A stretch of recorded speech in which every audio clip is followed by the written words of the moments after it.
Class 8 Bihar board विज्ञान की नई पुस्तक जिसमें चैप्टर नंबर 9 है घर्षण। तो इसके अभ्यास के प्रश्न हल करेंगे। तो इस चैप्टर में हमें टोटल 10 सवाल हल करने हैं। पहला है हमारा रिक्त स्थानों की पूर्ति करें।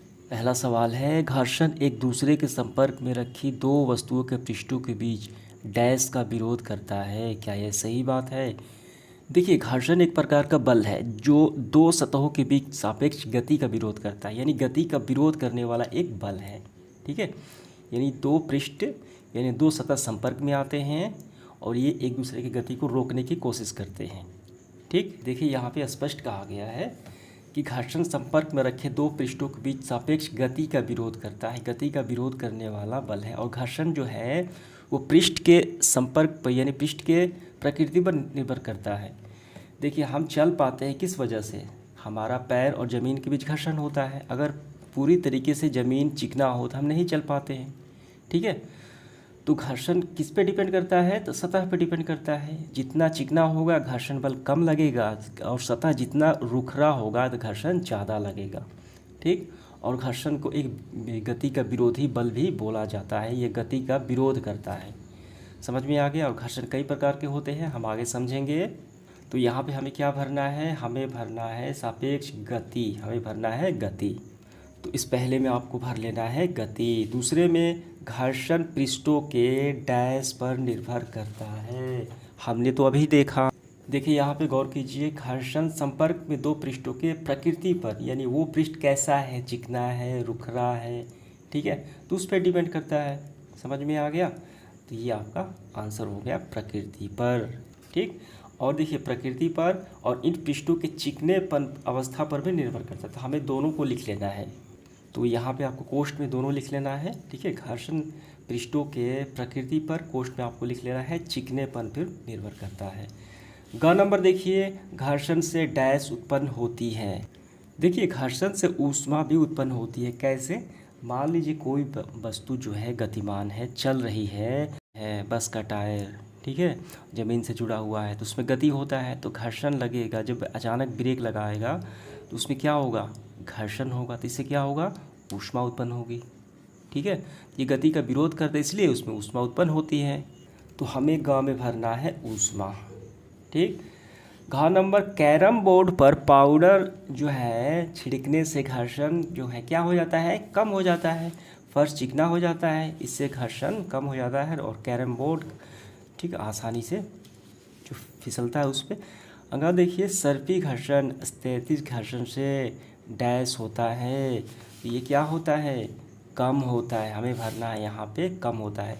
अब यहाँ पे थोड़ा हम लोग समझ लेते हैं कि सर्पी घर्षण और स्थैतिज घर्षण क्या है, काफ़ी संक्षेप में। देखिए यहाँ पे सर्पी घर्षण की जब हम बात करें, एक ऐसा घर्षण होता है जैसे मैं आपको यहाँ पे बताता हूँ। देखिए, एक गेंद है, ज़मीन पर एक फुटबॉल रखा हुआ है, ऐसे पड़ा है, ठीक है, तो ये विरामावस्था में है। कोई भी चीज़ विरामावस्था में हो तो वो ज़मीन से क्या होता है? वो विरामावस्था में होता है तो बल लगाता है, इसीलिए तो विरामावस्था में है, जड़त्व में है। ठीक है, तो वो घर्षण के कारण तो वहाँ पे रुका हुआ है। तो कोई भी विरामावस्था में रखी वस्तु जो होती है वो स्थैतिज घर्षण का उदाहरण देती है। ठीक है, अगर हम फुटबॉल पर बल लगा दें, पैर से इसको मार दें, बल लगाएंगे तो ये गति कर लेगी। तो जितना तेज़ गति करेगी तो इसका पृष्ठ जो है इस जो ज़मीन से वो कम समय तक जुड़ा रहेगा। जब रुका है तो वो ज़्यादा समय तक जुड़ा रहता है। और ये गति करने से पृष्ठ देखिए हमेशा ये बदलता रहता है ज़मीन से, कभी ये पार्ट आ गया, कभी ये पार्ट आ गया। ठीक है, तो इस प्रकार के जो हम बल लगाते हैं और ये गतिमान हो जाती हैं और फिर बल लगाते हैं तो वो हो गया सर्पी घर्षण। ठीक, तो गति करने से पहले की अवस्था और जो गति की अवस्था में घर्षण का अंतर हो जाता है, घर्षण वहाँ पे कमज़ोर पड़ जाता है गति से आने से, वो सर्पी घर्षण हो गया।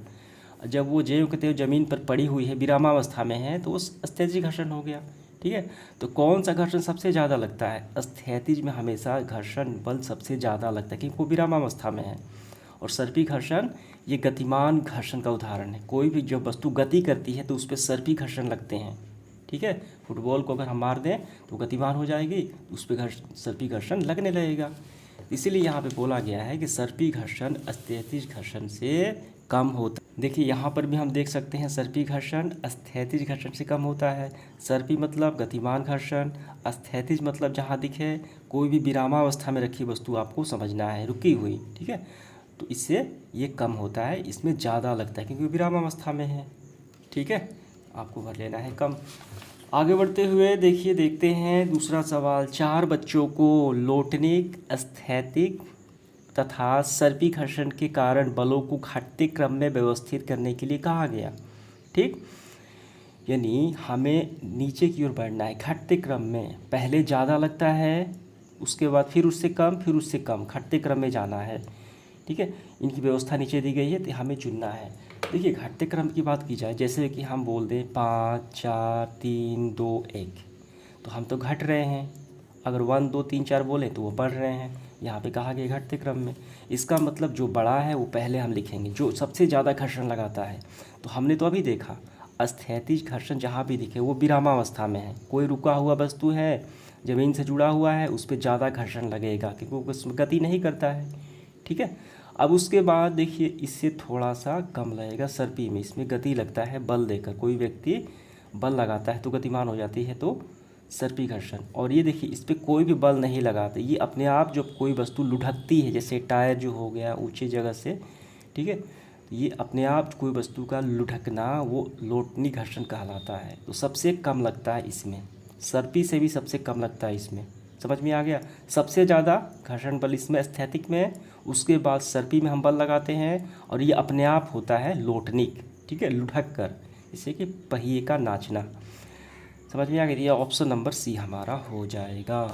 अब इसके बाद देखिए तीसरा, आलिदा अपने खिलौने कार को संगमरमर के सूखे फर्श, सूखा फर्श देखिए, सूखा फर्श जहाँ भी देखिए इसका मतलब घर्षण ज़्यादा लगेगा, संगमरमर के गीले फर्श यहाँ पे घर्षण कम लगेगा, फिसले की वस्तु और फर्श पर बिछे समाचार पत्र, इसमें भी थोड़ा सा देखिए गीले से इसमें अच्छा खासा घर्षण लगेगा। तौलिए पर चलती है और तौलिया भी है, तो तौलिया पे सबसे ज़्यादा घर्षण लगेगा क्योंकि वहाँ पे रुक रहा है।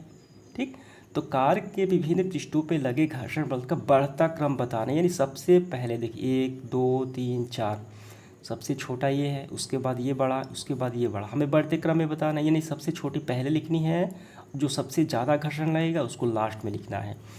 देखिए यहाँ पे इसका आंसर सीधे तौर पे पहला हो जाएगा। कैसे, संगमरमर का गीला फर्श जो है उस पर पानी डाल दिया गया है या कोई भी पदार्थ डालने से वो गीला हो जाएगा, उस पर चलना मुश्किल हो जाएगा, फिसलन होगा तो घर्षण कम लगेगा। ठीक है, नीचे का संगमरमर का सूखा फर्श, देखिए सूखा फर्श है तो गीले से सूखे फर्श पे चलना तो आसानी होगी, इस पर घर्षण लगेगा तभी तो हम तो वहाँ पे चलते हैं। ठीक है, समाचार पत्र, तो समाचार पत्र जो है संगमरमर से थोड़ा सा रुखरा होता है, इससे ज़्यादा इस पर लगेगा, और सबसे ज़्यादा घर्षण लगेगा तौलिए पर। समझ में आ गया, ये काफ़ी रूखा होता है। तो इस तरीके से ऑप्शन नंबर ए हमारा सही हो गया। समझ में आ गया। अब इसके बाद देखिए चौथा सवाल, मान लीजिए कि आप अपने डेस्क को थोड़ा झुकाते हैं, जिस पे बेंच हो गया, टेबल हो गया, उस पर रखी कोई पुस्तक नीचे की ओर से रख देती, जैसे कि यहाँ पे एक टेबल है, हम इसको ऐसे झुका देंगे तो यहाँ पे रखा वस्तु नीचे की ओर तो सरकेगा। ठीक है, आराम कर देते हैं तो इस पर लगे घर्षण बल की दिशा क्या होगी, देखिए ऐसे सरकेगा तो घर्षण बल लगेगा पृष्ठ पर ऊपर की ओर लगेगा, इसको सरकने से रोकेगा। अगर ये चिकना होगा घर्षण बल कम लगेगा, जल्दी फिसल जाएगा। अगर इस पर तौलिया रख दिया जाए तब सरकाया जाए तो उस पर घर्षण बल लगेगा, तो ये ऊपर लगेगा। हमेशा गति का ये विरोध करता है, ठीक है, ये गति के विपरीत दिशा में घर्षण बल लगता है। समझ में आ गया। तो इसका आंसर कैसे लिखेंगे हम, तो इसका आंसर होगा, जब कोई किताब लिखने की मेज़ पर फिसलती है तो किताब और मेज़ के सतह के बीच घर्षण बल काम करता है। किताब पर घर्षण बल की दिशा उसकी गति के विपरीत दिशा में होती है और ऊपर की ओर काम करती है, जैसा कि नीचे यहाँ पे चित्र में दिखाया गया है। समझ में आ गया। तो यही आपका पूरा आंसर लिख लेना है, हो सके तो पिक्चर भी आप बना सकते हैं।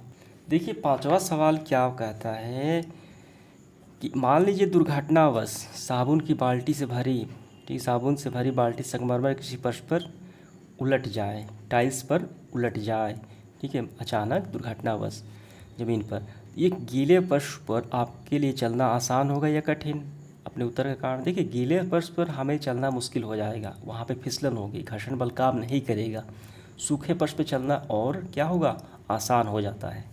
ठीक है, संगमरमर तो वैसे भी चिकना होता है, उस पर पानी डाल देते हैं तो और चिकना होगा, घर्षण तो बिल्कुल भी कम हो जाएगा, हम फिसल सकते हैं। इसका आंसर हम कैसे लिखेंगे? इसका लिखेंगे, यदि दुर्घटना व साबुन के भरी बाल्टी संगमरमर के फर्श पर उलट दी जाती है तो इस गीले पृष्ठ पर चलना कठिन होगा। चिकने पृष्ठ पर विभिन्न प्रकार की अनियमितताएं होती है।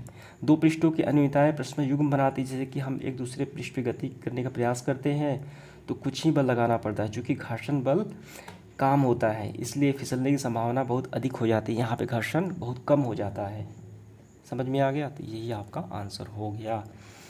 6 नंबर सवाल, खिलाड़ी जो है कीलेदार जूते क्यों पहनते हैं? व्याख्या करें। फिसलने से बचने के लिए, यही तो बात है, घर्षण बढ़ जाता है, वो फिसलने से बच जाते हैं। तो इसका आंसर लिखेंगे, खिलाड़ी कीलदार जूते इसलिए पहनते हैं ताकि खेलते समय जूतों और ज़मीन के बीच घर्षण बढ़ जाए, जिससे कि उन्हें बेहतर ग्रिप मिल जाए, पकड़ मिल सके और वो फिसलने से बच सके। ठीक है, आपने देखा होगा। अब इसके बाद देखिए 7वां, इकबाल को हल्की पेटिका ढकेलनी है, सीमा को उससे भारी पेटिका ढकेलनी है, कौन अधिक घर्षण बल अनुभव करेगा? देखिए, जितना भारी वस्तु होगा तो घर्षण ज़मीन से ज़्यादा लगाएगा, वो स्थैतिज घर्षण यहाँ पे काम करेगा। रुका हुआ है पेटिका, जितना भारी होगा, मान लीजिए कि 50 किलो का है, एक है 10 किलो का, तो 10 किलो को हम आसानी से घसका सकते हैं, उसके घर्षण बल को तोड़ सकते हैं। ठीक है, और ये 50 किलो को ढकेलना थोड़ा सा मुश्किल काम है। ठीक, समझ में आ गया? तो इसका आंसर लिखेंगे, सीमा अधिक घर्षण बल का अनुभव करेगी, क्योंकि घर्षण हमेशा आरोपित बल का विरोध करता है। यहाँ लगाया गया बल जितना अधिक होगा, घर्षण उतना ही जो है, घर्षण बल उतना ही अधिक होगा, इसलिए भारी पेटिका ढकेलने के लिए ज़्यादा बल की आवश्यकता होती है, इसीलिए इसमें घर्षण बल अधिक अनुभव होगा। समझ में आ गया? अब इसके बाद देखिए 8वां, यहाँ पे व्याख्या कीजिए कि सर्पी घर्षण स्थैतिज घर्षण से कम क्यों होता है। देखिए, इसका हम अगर आंसर जानना चाहें तो काफ़ी सरल है समझना। ठीक, देखिए सर्पी घर्षण का मैंने आपको बताया, कोई फुटबॉल ऐसे है और ये ज़मीन पर है। ठीक, और जब इसको देखिए ज़मीन पे ये पड़ा हुआ है, ज्यों के त्यों बिना किसी छुए ज़मीन पर वो रुका हुआ है, इस पे कौन सा घर्षण लगता है? स्थैतिज घर्षण, विरामावस्था में। जब इस हम पैर से मारते हैं इस फुटबॉल को, ये गति में आ जाता है, तो गति में देखिए जब आएगा तो इसका ये जो पृष्ठ है वो तो हमेशा बदलते रहेगा, क्योंकि तेज़ी से गति कर रहा है, इसका जो सतह है ज़मीन से वो हमेशा बदलते रहता है, कभी ये आएगा कभी ये आएगा, क्योंकि ये नाच रहा है। ठीक, तो इस अवस्था में इस जो ज़मीन और ये दो सतह हैं, ठीक, इनका पृष्ठ प्रति सेकंड ये बदल रहा है, इसलिए यहाँ पे घर्षण भी कम लगेगा। जो हमेशा ही इसका सतह ज़मीन से जुड़ा हुआ है तो इस पर स्थैतिज घर्षण ज़्यादा लगेगा और इस पर कम लगेगा। इसका मुख्य कारण है गति में आने से ये घर्षण को कम कर देता है, तोड़ देता है। क्लियर हुआ? तो इसका आंसर हम कैसे लिखेंगे? तो इसका आंसर हम लिखेंगे, सर्पी घर्षण स्थैतिज घर्षण से कम होता है, क्योंकि जब कोई वस्तु गतिमान हो जाती है तो उसके पृष्ठ के संपर्क बिंदु उतना समय नहीं मिलता ज़मीन से। ठीक है, और जो ज़मीन या फर्श के संपर्क बिंदु से धंस सके, क्योंकि वो हमेशा बदलते रहता है, गति में है, अतः सर्पी घर्षण स्थैतिज घर्षण से कुछ कम होता है। बिल्कुल सही बात है। उदाहरण के लिए देखिए, किसी बॉक्स के गति आरंभ करने की अपेक्षा, ठीक है, पहले के गतिमान बॉक्स को गति बनाए रखना सरल होता है। देखिए यहाँ पे कि मान लीजिए कोई बक्सा है रुका हुआ है, इसको हम ढकेलेंगे ज़्यादा बल लगेगा। पहले से कोई बक्सा है जो चल रहा है पहले से ही धीरे धीरे, तो उस पर अगर बल लगाए तो इसको कम बल लगाना पड़ेगा। क्यों? क्योंकि इसमें घर्षण बल कम लग रहा है, इसमें गति है, ये रुका हुआ है, इसमें बल ज़्यादा बल लगाएंगे, इसका मतलब ज़्यादा घर्षण हो रहा है। ठीक है, तो ये आपका आंसर हो गया। अब इसके बाद देखिए अगला सवाल 9 नंबर, वर्णन कीजिए कि घर्षण किस प्रकार शत्रु और मित्र होते हैं। बिल्कुल सही बात है, घर्षण शत्रु भी है मित्र भी है। घर्षण से हम गिर जाते हैं, वस्तुएं खराब हो जाती है, फिसल जाती है, घिस जाती है। ठीक है, और घर्षण से चलने में परेशानी भी होती है, अगर चिकने फर्श पर चलने फिसलने का डर रहता है। ठीक, मित्र भी है, सबसे इम्पोर्टेंट है मित्र भी है। हम इसे नुकसान तो कम है लेकिन फ़ायदे ज़्यादा है। घर्षण से हम चल पाते हैं, घर्षण से हम लिख पाते हैं, घर्षण से मकान या भवन ज़मीन पर स्थिर रह पाते हैं, वो नहीं फिसल सकते हैं। अगर कोई गाड़ी कोई वाहन बाइक अगर तेज़ी से चल रही है, घर्षण ही नहीं रहेगा तो हम ब्रेक नहीं लगा सकते हैं, ब्रेक लगाते ही वो फिसल जाएगी। तो ये सभी कारणों घर्षण ही तो है जो हमारी मदद करता है, इसलिए मित्र है। ठीक है, तो यहाँ पे मैं स्क्रीनशॉट लगा देता हूँ, वहीं आपको पूरे ब्यौरा लिख लेने हैं। ठीक है, मित्र और शत्रु दोनों। अब इसके बाद आखिरी सवाल देखिए 10वां, वर्णन कीजिए कि तरल में गति करने वाली वस्तु की आकृति विशेष प्रकार की क्यों बनाई जाती है। देखिए तरल मतलब पानी, तो पानी में देखे होंगे आप जहाज का जो शेप ऐसे देखे होंगे, आगे नुकीला होता है, ऐसे क्यों होता है, तो क्योंकि पानी को काट सके, ठीक, और इसे पृष्ठ पे जो घर्षण है उसको कम किया जा सके, ऐसे जहाज की आकृति बना दी जाती है आगे की, कि पानी को काट सके, ठीक है। तो घर्षण को कम करने के लिए बनाई जाती है, ठीक, कुछ हद तक कम कर दिया जाए। तो इसका आंसर लिखेंगे, जब वस्तुएं किसी तरल की गति करती है तो उस पर लगे घर्षण बल को पार करना हो पड़ता है, ठीक। तो इस प्रक्रिया में ऊर्जा क्षय होती है, अतः घर्षण को कम करने के लिए प्रयास किए जाते हैं। यही कारण है कि जल में तैरने वाली वस्तुओं को विशिष्ट आकृति प्रदान की जाती है, ताकि तरल में गति करते समय घर्षण यानी बल को पार करे और ऊर्जा का क्षय कम हो, आसानी से वो आगे बढ़ सके। तो इस तरीके से सेशन समाप्त हुआ। धन्यवाद।